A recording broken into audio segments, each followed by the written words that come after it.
Olá pessoal, tudo bem? Na aula de hoje, nós vamos rever alguns conceitos relativos aos conjuntos numéricos. Vamos ver mais especificamente a teoria relativa ao conjunto dos números naturais, conjunto dos números inteiros e conjunto dos números racionais. Vamos ver como é que nós podemos representá-los na reta numérica e quais são as relações de pertinência entre eles. Beleza? Boa aula para vocês! Bom, vamos lá então, pessoal. O primeiro conjunto que nós vamos estudar é o conjunto dos números naturais. Conjuntos dos números naturais, eles se caracterizam pelo seguinte: eles são números chamados de números que representam algo que é concreto. Exemplo, eu tenho aqui na minha mão um estojo. Eu poderia ter um segundo estojo.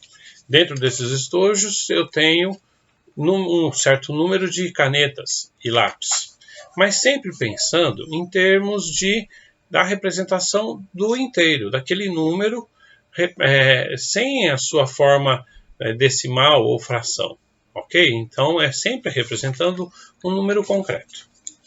Bom, as suas aplicações, nós usamos muito na contagem, então quer dizer, número de pessoas, número de coisas. Usamos também com relação a produtos, então nós temos uma determinada quantidade de um produto, e pensamos nas questões de sequências, então nós temos primeiro, segundo, terceiro, quarto e assim sucessivamente. Todos esses elementos não aceitam a fração, não aceitam a ideia do número negativo. Como é que nós fazemos a representação do conjunto dos números naturais? Nós representamos com uma reta separada em escala, ou seja, esses espaços que nós vemos aqui em cima são sempre respeitando as mesmas distâncias, com a origem a partir do zero e tendendo até o infinito. Então, quer dizer, do zero, e aí eu vou indicando 1, 2, 3, até o infinito. A representação dele também pode ser feita como? Na sua forma de conjunto numérico, que é representado pela letra N com esta barra do lado, que é igual a, abre parênteses, e a representação dos números. Então, 0, 1, 2, 3, 4, até infinito. Reticências aqui para a gente é a representação de infinito. Fecha parênteses. Beleza? Bom, temos também o conjunto dos números inteiros. O conjunto dos números inteiros já tem uma outra origem. Primeiro, nós temos o conjunto dos naturais, e o conjunto dos números inteiros é um conjunto um pouco maior que o conjunto dos naturais. Isso, então, quer dizer o seguinte: ele tem a origem naquela necessidade, principalmente lá na Idade Média, ou um pouco antes da Idade Média, de fazer comércio, de se identificar aquele número chamado de abstrato. O que é um número abstrato? Lembrando do natural, uma coisa. Agora, e uma dívida? Uma dívida, por exemplo, vamos supor que eu estou devendo um dinheiro para alguém. Esse dinheiro não existe, mas existe a dívida. Então, a representação daquilo que está faltando ou que se está devendo é representado pelo conjunto dos números negativos, tá? Que a gente chama de inteiros. Outro exemplo também é nos deslocamentos, quando nós falamos em física ou em ciências, na ideia de retrocesso. Então, quer dizer, o movimento retrógrado é um movimento negativo. Por isso a gente diz que por isso que é necessário o sinal para as ciências. Bom, a representação gráfica dele. Como é que fica a representação gráfica? Ele vem de lá do infinito negativo, passa pelo zero e vai até o infinito positivo.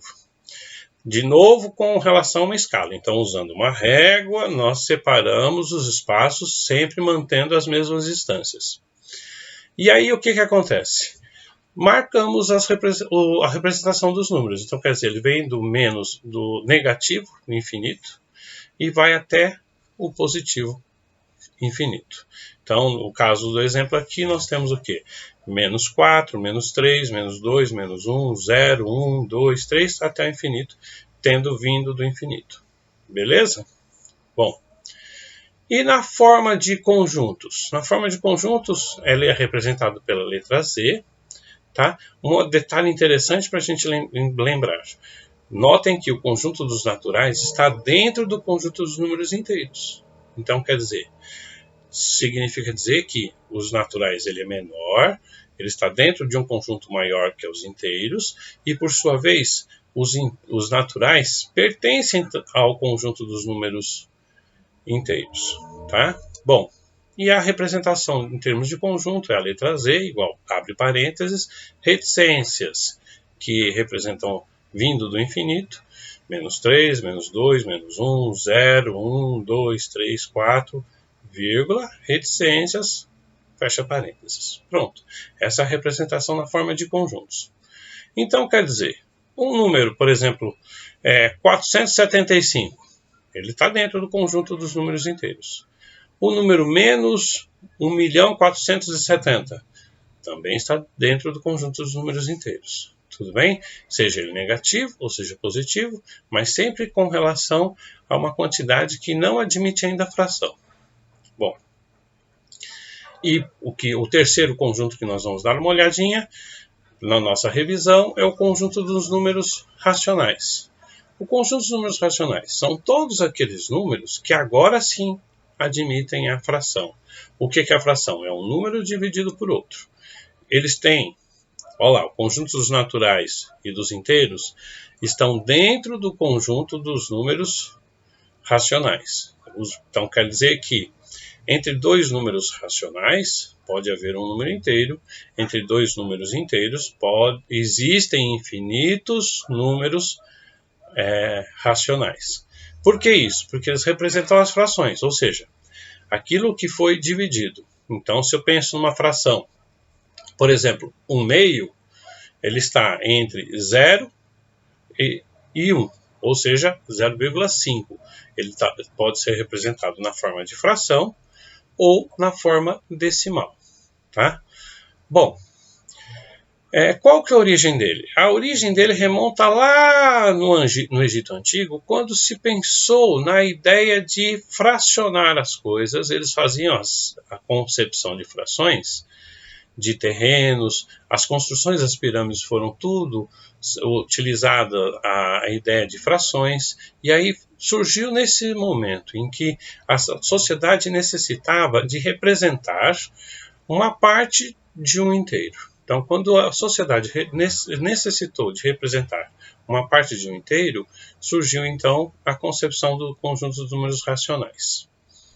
Uma aplicação muito comum é nas operações envolvendo números decimais. Então, quando nós estamos falando de moeda, R$ 5,75, nós estamos falando de um número racional, que ele está na forma decimal, mas que também poderia ser representado na forma de uma fração, ok? E aí isso é interessante porque, nesse sentido, a gente pode manipular ele de várias formas distintas. Bom, como é que nós representamos ele na nossa reta numérica? E se eu tenho, então, ele é um número infinito também, ele vem do infinito e vai para o infinito. Nós podemos representá-lo conforme a escala que nós propusemos. Por exemplo, se nós pegarmos uma parte inteira e dividir em duas partes, o que vai acontecer? Nós vamos ter frações com denominador igual a 2. E aí, a partir daí, cada um desses intervalos corresponde a uma parte da minha fração. Então, quer dizer, entre menos 4 e menos 3, eu tenho menos 7/2. Entre menos 3 e menos 2, eu tenho menos 5/2. E assim sucessivamente, tá? Joia. E a representação dele é feita como o anterior, só que notem o seguinte. Eu tenho a letra Q, que representa o conjunto dos números racionais, que é igual, abre parênteses. Essas reticências ele está vindo do infinito. Então, menos 3/2, reticências, menos 1. Por que isso? Porque, como eu disse, conforme a nossa necessidade de fracionar. Então, quer dizer, menos 3 meios, entre menos 3 meios e menos 1, eu tenho infinitos números, tá? E a partir dessa percepção, significa dizer que qualquer número decimal é representado dentro do conjunto dos números racionais, não importa qual seja a sua razão. Então, quer dizer, 7 quartos, 1 oitavo, 3 nonos, todos são representações do número racional. E todos, olha só, 7 quartos, 3 nonos, 1 meio, todos eles, tá, estão representados na nossa reta numérica. Tá? É claro que com denominadores diferentes, ou seja, aquele intervalo foi dividido em partes diferentes. Beleza? Não se esqueçam. Olhem, não se esqueçam da relação em que o natural está dentro do conjunto dos números inteiros, o conjunto dos inteiros e o conjunto dos naturais estão dentro do conjunto dos números racionais e assim sucessivamente. Temos outros conjuntos. Próxima aula nós vamos dar uma olhada neles também, ok? Bom, vamos dar uma olhadinha então agora na relação de inclusão. O que é a relação de inclusão? É quando nós estabelecemos uma relação entre conjuntos. E essa relação de inclusão, nós utilizamos dois símbolos. Este símbolo não é uma letra C, ele representa está contido. E a negação dele, a negação na matemática é sempre quando eu corto ele. Então, a negação dele é não está contido. A mesma coisa para o contém. Então, quer dizer, o símbolo, esse símbolo que eu estou mostrando aqui para vocês, é o símbolo de contém. Então, quando nós nos referimos a dois conjuntos, um menor e um maior, o menor está contido no maior, se os elementos forem, se ele de fato estiver contido. E agora, a relação entre o maior e o menor. O maior contém o menor, ou não contém, se tiver algum elemento que não pertence ao conjunto. E aí, o não contém é representado por esse símbolo cortado também. Exemplo. Olhamos os nossos conjuntos. O natural está dentro dos inteiros e os inteiros estão dentro dos racionais. E aí podemos fazer a seguinte pergunta. Qual a relação entre o natural e inteiro? Bom, a relação entre o natural e inteiro, o natural não é menor que o conjunto dos números inteiros, portanto o natural está contido. Beleza? Então, lê-se natural está contido nos inteiros. E o item B. Qual a relação entre o conjunto dos números racionais e os naturais? Bom, o racional é maior, certo? Então, o racional contém o natural. Beleza? Joia. Bom, temos ainda as relações de pertinência. Como é que nós estabelecemos a relação de pertinência? A relação de pertinência é estabelecida entre elementos e conjuntos. Então, quer dizer, este símbolo, que parece uma letra E, mas é o símbolo de pertinência, e a negação dele é o mesmo símbolo cortado, representa se um número pertence ou não pertence a um determinado conjunto. Exemplo. Vamos pegar o conjunto dos naturais aqui em cima, dos inteiros, e esse conjunto P aqui é o conjunto dos números pares. Então, olha só, eu peguei um subconjunto do conjunto dos números naturais, que ele pertence, P está dentro dos naturais, certo? Porque os naturais são todos os números ali que tem essa representação, e o conjunto dos pares está ali dentro. E aí eu vou fazer a seguinte pergunta. Olha lá. Qual a relação entre os elementos abaixo e os respectivos conjuntos? Então, olha só. Item A. O 2. Qual a relação do 2 com o conjunto dos pares? Olha lá. 2 pertence aos pares. Depois, B. Qual a relação do número 5 com o conjunto dos números pares? Ele não pertence. Então, é essa letra parecida com o E cortada. Depois, item C. Menos 3. Qual a relação com o conjunto dos números naturais? Olha só, olha os naturais. Ele não tem negativos, portanto, ele não pertence. E letra D. Menos 5 quartos. Qual a relação com o conjunto dos números inteiros? Olha lá, o conjunto, as frações não estão dentro dos inteiros, mas sim os inteiros é que estão dentro dos racionais. Portanto, ele não pertence. Beleza? Joia! Bom, com isso nós terminamos a aula proposta para hoje. Sugiro a vocês que peguem os exercícios enviados, desenvolvam esses exercícios para vocês sanarem as suas dúvidas. Na próxima aula, nós faremos a correção desses exercícios e daremos continuidade aos nossos estudos, beleza? Joia? Bons estudos!